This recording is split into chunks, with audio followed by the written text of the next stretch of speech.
You check your phone to look up a meeting time. 2 minutes later, someone asks you what time the meeting is, and you have no idea you just looked at it. You were paying attention, and somehow, the information is just gone. This happens constantly. You look something up, you read it clearly, and then seconds later it's like you never saw it at all. It's not that you weren't focused. It's not that you're distracted or careless. It feels like your brain just refuses to hold on to information, even when you need it. And the frustrating part is that you remember other things perfectly fine. You remember conversations from years ago. You remember lyrics to songs you haven't heard in a decade. But the thing you actively tried to remember 5 seconds ago?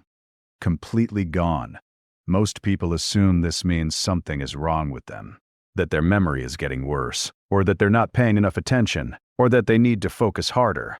But the truth is, this isn't a memory problem at all. It's actually your brain working exactly the way it's supposed to.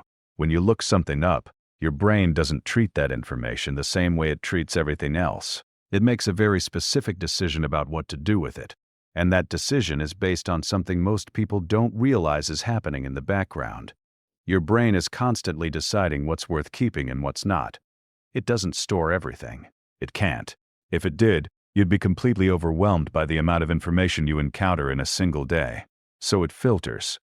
And one of the main things it filters out is information that it thinks you don't actually need to remember.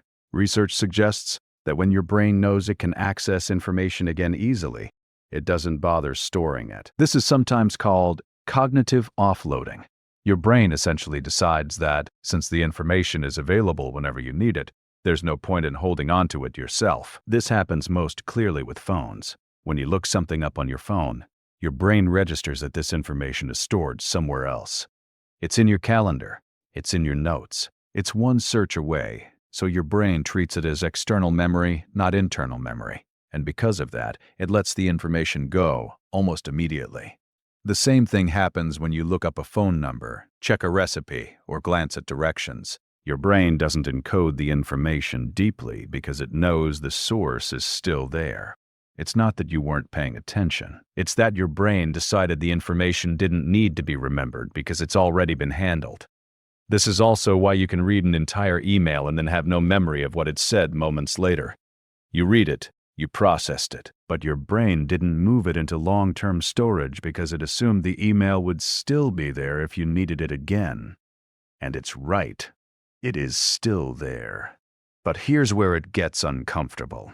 You're not actually forgetting the information. You're just never storing it in the first place. Your brain skips the step where it would normally move something from short-term awareness into retrievable memory. It treats the act of looking something up as the memory itself. This explains why you can remember things much better when you write them down by hand, or when you repeat them out loud, or when you actively try to explain them to someone else. Those actions force your brain to engage with the information in a way that goes beyond just seeing it. They require encoding, and encoding is what makes memory stick. When you just look at something on a screen, your brain treats it more like a reference than a memory. It's there. You saw it, but you didn't process it in a way that would make it retrievable later. And because the screen is still accessible, your brain doesn't see a reason to change that. This is why you can walk into a room and immediately forget why you're there, but you can remember exactly where you left your phone. Your phone is a tool your brain has decided is essential. The reason you walked into the room was probably something you looked up or thought about briefly, and your brain decided it wasn't worth holding on to once you started moving. It's also why you forget names almost immediately after hearing them. But you remember faces much longer. Faces are processed differently. They're visual. They're connected to emotion and context. Names are just abstract labels. And unless you do something active with them, your brain treats them the same way it treats a meeting time you glanced at on your calendar. This doesn't mean your memory is broken. It means your brain is doing what it's designed to do, which is prioritize efficiency over completeness. It's managing cognitive load.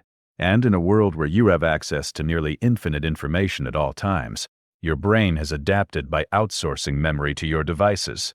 But that adaptation comes with a cost. The more you rely on looking things up, the less you practice actually remembering them. And over time, that makes it even harder to retain information without external support. It's not permanent damage. It's just a pattern your brain has learned. This also explains why older generations often seem to remember things better. It's not that their brains worked differently. It's that they didn't have the option to offload memory the way we do now. They had to remember phone numbers. They had to remember directions. They had to remember meeting times. And because they had to, their brains encoded that information more deeply. Now, this doesn't mean phones are ruining your memory. It just means your brain is using them as a tool, and it's adjusting its behavior accordingly. That's not good or bad, it's just different.